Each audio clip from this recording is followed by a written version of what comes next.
जरा इस पल की कल्पना कीजिए। कल आपका बहुत जरूरी एग्जाम है। आपने कॉफी पीकर पूरी रात जागकर पढ़ाई की है, अपनी किताब के हर पन्ने को हाइलाइटर से रंग दिया है और आपको पूरा यकीन है कि आपकी तैयारी पक्की है। लेकिन जैसे ही आप एग्जाम हॉल में बैठते हैं और क्वेश्चन पेपर पढ़ते हैं, बूम, आपका दिमाग अचानक से ब्लैंक हो जाता है। आप उस जवाब को याद करने की कोशिश करते हैं, लेकिन आपके दिमाग में सिर्फ एक चीज आती है, एरर 404, मेमोरी नॉट फाउंड। वो सारी मेहनत, वो रातों की नींद, सब कहाँ गायब हो गई? उस पल आपको लगता है कि शायद आप ही बेवकूफ़ हैं या आपकी याददाश्त बहुत कमज़ोर है। लेकिन आज मैं आपको एक ऐसा सच बताने वाला हूं जो आपकी सोच बदल देगा। आपकी याददाश्त में कोई खराबी नहीं है। आप दरअसल विज्ञान के एक अदृश्य दुश्मन से हार रहे हैं। और आज हम सीखेंगे कि हार्वर्ड के टॉप स्टूडेंट्स इस दुश्मन को कैसे हराते हैं। इस दुश्मन का नाम है एबिंगहाउस का फॉरगेटिंग कर्व।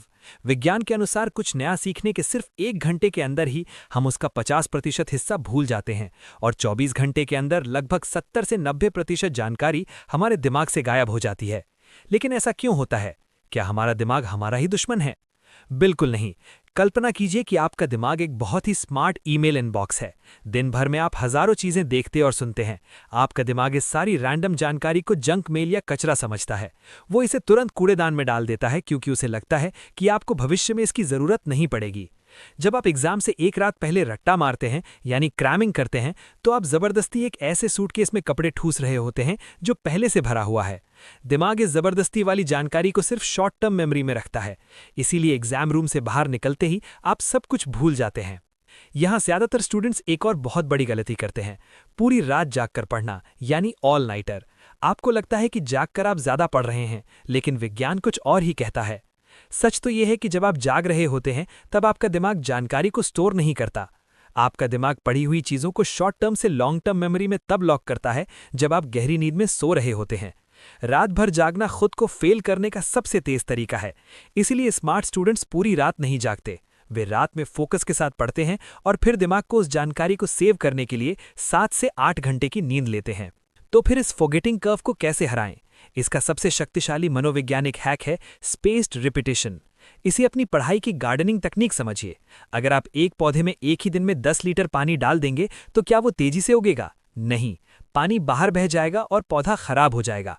रट्टा मारना बिल्कुल ऐसा ही है, लेकिन अगर आप उसे नियमित अंतराल पर थोड़ा थोड़ा पानी देंगे तो ज्ञान की जड़ें गहराई तक पहुंचेंगी। स्पेस रेपिटेशन आपके दिमाग को एक सीधा और कड़क मैसेज भेजता है, हे दिमाग, ये जानकारी जंक मेल नहीं है, ये बहुत जरूरी है, इसे डिलीट मत करना। हार्वर्ड साइकोलॉजी डिपार्टमेंट ने भी ये कंफर्म किया है कि सिर्फ इस एक तकनीक से टेस्ट के मार्क्स 50% तक बढ़ सकते हैं। जापानी, चीनी और यूएस मेडिकल स्टूडेंट्स मुश्किल से मुश्किल दवाइयों के नाम याद रखने के लिए इसी तरीके का इस्तेमाल करते हैं। तो आप इसे आज से कैसे शुरू कर सकते हैं? आपको बस ये आसान सा 4 स्टेप शेड्यूल फॉलो करना है। पहला कदम, डे 1, आज आपने जो पढ़ा है उसे बस एक बार समझ लें। दूसरा कदम, डे 3, 3 दिन बाद किताब बंद करें और एक्टिव रिकॉल का इस्तेमाल करके खुद का टेस्ट लें। जो याद आए उसे बिना देखे लिखें।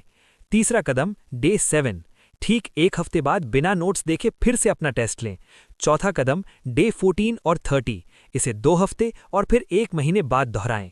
इसे और भी मज़ेदार बनाने के लिए आप अपने फ़ोन में एंकी जैसे फ्लैश कार्ड ऐप्स का इस्तेमाल कर सकते हैं, जो खुद आपको सही समय पर रिवीजन याद दिलाते हैं। दोस्तों, पढ़ाई का मतलब लगातार 10 घंटे रगड़ना नहीं है, बात सही समय पर सही तरीके से पढ़ने की है। आपको बस अपने दिमाग के काम करने के तरीके को समझना है, उससे लड़ना नहीं है। रट्टा मारना छोड़िए और आज से ही स्पेस्ड रेपिटेशन को अपना हथियार बनाइए।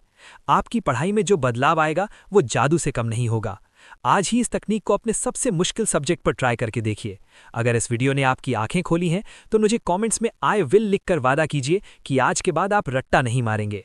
वीडियो को लाइक करें, अपने उस दोस्त को शेयर करें जो एग्जाम से पहले हमेशा पैनिक करता है, और चैनल को सब्सक्राइब जरूर करें। मिलते हैं अगले वीडियो में।